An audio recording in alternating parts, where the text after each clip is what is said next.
My name is Tammy Savickas, and today I'm going to explore how communication styles differ between men and women and can result in a communication barrier.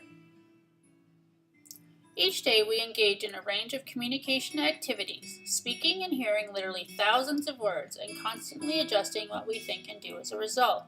Something that is clear to one person may be ineffective to another. There are many communication barriers that can occur in any situation. Physical barriers such as noise, language barriers such as graphical mistakes, psychological barriers such as anxiety, and the one that I will discuss today, gender-related barriers. Gender barriers arise because men and women have different ways of thinking and communicating. There are typical differences in male and female styles of communication. As you can see with this slide, for instance, when a woman has a problem, they tend to turn to another woman for assistance in solving their problem or making a decision. Men, on the other hand, see no point in sharing personal issues with another man. The example about the differences between a man and a woman having a disagreement especially caught my attention. How true is that? When a woman has a disagreement with another woman, it affects all aspects of the relationship. But when men disagree with each other, they say their piece and move on. Furthermore, there are distinct differences between the types of communication used by the sender and how it is received by the recipient. The first type we're going to look at is verbal communication. The masculine tendency in verbal communication is to avoid personal stories and attempt to dominate the conversation. Men are also less likely to listen attentively and are more aggressive and prone to interrupt. On the contrary, women prefer to offer and share personal stories and are concerned with equalized input. Women also tend to listen more carefully and attentively, but are more prone to allowing themselves to be interrupted. According to Wood and India, women tend to be inclusive in their communications, whereas men exhibit individualistic behavior. Even when women talk, they often use a softer voice volume to encourage persuasion and approval, whereas men use a louder voice volume to attract attention and maintain control. So to recap, when women talk, they do so to establish connections and intimacy. They speak of problems to promote closeness and criticize men for not listening. Women often express regret and restore balance to conversations. Men, on the other hand, talk to emphasize status, power, and independence. Men feel that women chatter on way too much, and they try to offer solutions. Men also love to boast about their accomplishments. According to a study done by Fisher in 1999, men are prone to linear thought patterns, whereas women favor web thinking or the cognitive process of bringing in more details for consideration. An example of this would be when women ask, "What do you think?" They do so to build consensus, and men perceive that question as a sign of incompetence and a lack of confidence. Men use verbal language to exhibit knowledge, skill, telling stories, joking, or passing on information. The type of language used is also important. In this slide, it explains powerful language is stereotypically masculine and powerless language is stereotypically feminine. That does not mean that all men use powerful language and all women use powerless language. It's merely to bring to your attention the different types of language. The next time you're sending an email, it may be beneficial to think about the intended recipient. Have you ever received an email from your boss stating, "I need this report in 2 hours"? This is the use of powerful language. However, if it came with salutations and "how are you doing," that's more of a powerless language. Women connect, involve, and participate through communication. Another aspect to consider is the intended recipient. Men tend to prefer to receive masculine language because it is direct and clear on what is needed. Women, on the other hand, tend to perceive masculine language as being pushy and mean and would rather more of a connection with the sender. This brings up another dilemma in the power of suggestion. Again, women tend to understand another woman's suggestion, but men seem to get lost in the translation. Women in leadership always seem to be juggling a double-edged sword because they have the dilemma of telling others what to do and come across as being bossy and pushy, or taking the feminine approach and not gaining respect from her male counterparts. The third aspect we are going to look at is nonverbal communication. The biggest part of your message is conveyed through nonverbal communication such as eye contact, facial expressions, posture, bodily proximity, and touching. Women, for instance, are more involved with subtle clues with their audience. Women prefer eye contact and have more facial expressions than their male counterpart.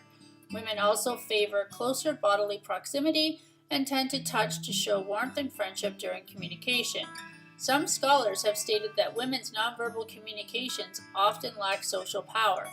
According to a study done by Miller in 2011, women also use certain nonverbal communications to feel close to people, but can adjust their nonverbal cues based on their situation. Furthermore, women read body language and respond to nonverbal cues much more efficiently than men. Many men are misjudged on their nonverbal behaviors when it comes to communicating with women. If men do not make a listening noise or nod, they are often seen as not paying attention when the exact opposite is usually the case. Although men use less facial expressions and prefer limited eye contact, their posture is much more relaxed when in discussions with women. So we see that men and women do communicate differently on many levels. Women are overall more emotional, and communication is executed in such a way as to allow the other person to feel friendship and compassion. They are more adept than men at using and recognizing nonverbal cues and will change how they use their cues based on the situation they are in. For example, a study done by Miller in 2011 concluded that women will use certain nonverbal communication to feel psychologically close to their friends, but when they are teaching a class, they do not use this type of nonverbal communication. Men, on the other hand, use the same type of nonverbal communication whether they are with friends or teaching a class. So to go over what we have just discussed, do you think that this cartoon is typically a masculine or a feminine way of communicating, and why?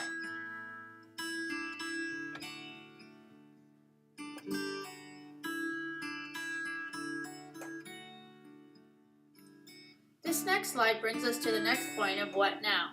It brings to mind an awesome quote by James Hume that states, "The art of communication is the language of leadership." To me, this means that you as a manager or a leader must be aware of all the factors that influence your communication, including the gender differences between men and women. Being armed with the knowledge that women have a tendency to downplay their accomplishments rather than displaying them means that men and women are not the same. However, different from is not the same as less than. Being unaware of gender-related communication barriers may cause misinterpretation and subsequent misguided reactions to the communication process. As a result, gender-related communication differences and the awareness of gender-related communication barriers will play an important role in the effectiveness of your communication efforts. This reminds me of another quote I came across by Gilbert Amelio that states, "Developing excellent communication skills is absolutely essential to effective leadership. The leader must be able to share knowledge and ideas to transmit a sense of urgency and enthusiasm to others. If a leader can't get their message across, then there's no point in having a message at all." So how do we overcome these barriers? It is important to use feedback techniques such as asking questions to ensure that the audience has a clear understanding of the message you are giving. The use of repetition allows the same message to be delivered in different ways to suit the learner. Remember, not everyone receives in the same way. You may need to draw pictures, speak differently, or write it down. Always being positive is essential. Positive words and positive language encourages positive actions, which can lead to positive outcomes, such as encouraging participation from shy participants. Always utilize your active listening skills and proper locations to keep your other communication barriers at bay. These tips can be the key to successful communication.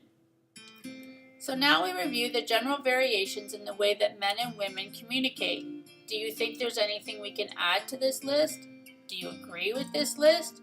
We can see that there are many differences between gender and communication. Being aware and treating the differences with respect, your communication endeavors will encourage and empower your audience.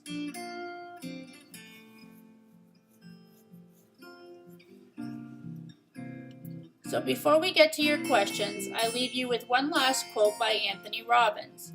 He sums it up by saying, "To effectively communicate, we must realize that we are all different in the way we perceive the world, and to use this understanding as a guide to our communications with others. This concludes my presentation. I look forward to any questions or comments that you may have. Thank you for watching.